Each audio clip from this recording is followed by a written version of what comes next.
Hello everyone and welcome back to Chemical Engineering Economics and Project Management class from the Chemical Engineering Undergraduate Program at ITB. And we are in the last segment of module number 5 on Engineering Economics Analysis Part 1. Selamat datang kembali semuanya di kuliah Ekonomi dan Manajemen Proyek Teknik Kimia dari program studi sarjana Teknik Kimia ITB. Kita sekarang berada di segmen terakhir dari modul nomor 5 tentang analisis ekonomi teknik bagian 1.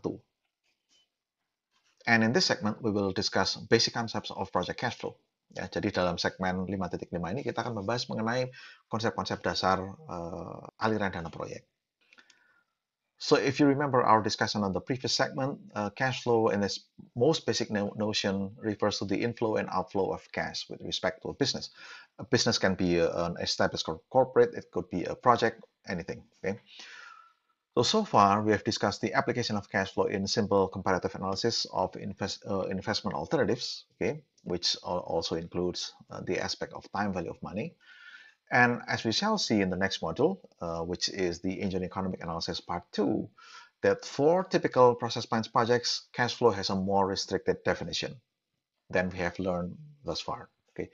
So for project, cash flow is formally defined as net income after tax, NIAT, or some people also call it net profit after tax, or NPAT, okay, plus depreciation. Okay. Of course, we will discuss a lot more about this formula in the coming chapters. Okay. So this quantity NIAT represents the summation of periodic, typically, again, it's usually done on an annual basis, of positive and negative cash flows. Okay.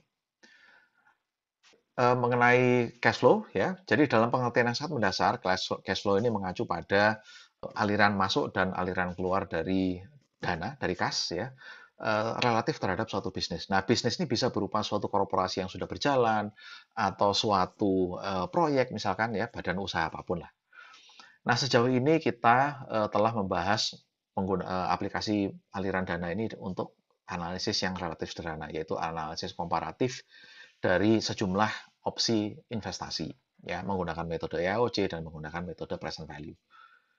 Kemudian seperti yang nanti akan kita lihat di modul-modul mendatang ya untuk analisis kelayakan ekonomi dari suatu proyek pabrik kimia, cash flow ini memiliki arti yang lebih sempit, yaitu didefinisikan sebagai net income after tax ditambah depresiasi ya, singkatannya NIAT, net income after tax, atau laba bersih setelah dipotong pajak ya. Jadi project cash flow definisinya secara lebih sempit untuk proyek adalah net income after tax ditambah depresiasi, di mana NIAT ya, net income after tax, atau istilah lainnya adalah net profit after tax ya, NPAT, ini merupakan penjumlahan dari cash flow positif dan negatif dalam suatu periode waktu tertentu ya, tentu saja dengan ada aturan-aturan accounting tertentu ya.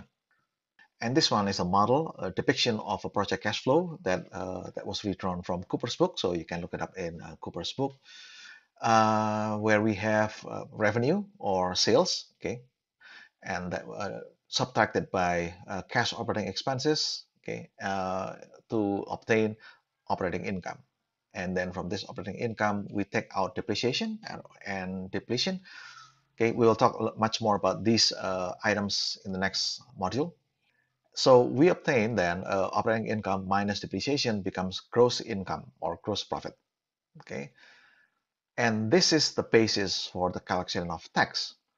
So once we subtract income tax out of gross income, okay, then we will obtain the net income after tax, or NIAT. Okay, this one here, and then the depreciation is added back to NIAT to obtain cash flow, project cash flow. Okay, and combined with time value of money, cash flow analysis is a primary tool to evaluate the economic profitability of process plant projects. Okay, so this is just an introduction of the term project cash flow. We will discuss a lot more about how to calculate project cash flow in the next module. Baik, ini adalah penggambaran model aliran dana proyek ya. Jadi ini agak berbeda dengan aliran dana biasa dalam pengertian luas ya. Di mana di sini ada revenue atau omset ya, atau penjualan dari produk proyek, kemudian dikurangi dengan cash operating expenses, jadi OPEX yang berupa kas ya. Dan hasilnya, selisihnya berupa operating income, Kemudian dari operating income ini kita ambil depresiasi. Dan depresiasi ini kita akan bicara lebih lanjut mengenai depresiasi di modul berikutnya. Ya. Ini dikurangi itu menjadi gross income, gross profit. Gross profit ini adalah dasar pengenaan pajak perusahaan, pajak penghasilan perusahaan, yang di sini ya. Kemudian setelah dikurangi dengan pajak penghasilan perusahaan menjadi laba bersih setelah pajak atau NIAT, net income after tax. Oke. Net income after tax ini kemudian ditambahkan kembali dengan depresiasi menjadi cash flow proyek, ya project cash flow. Di mana nanti setelah dikombinasikan dengan konsep nilai waktu dari uang atau analisis diskonto, faktor diskonto, maka analisis cash flow ini menjadi piranti utama untuk mengevaluasi kelayakan ekonomi suatu proyek pabrik kimia. Nah, ini akan kita lihat di bab selanjutnya atau modul selanjutnya. Alright, thank you very much for your attention. And so this concludes module number 5 on Engineering Economic Analysis Part 1. Jadi ini adalah segmen terakhir yang menutup modul nomor 5 yaitu analisis ekonomi teknik bagian 1. Terima kasih dan kita akan berjumpa di modul berikutnya.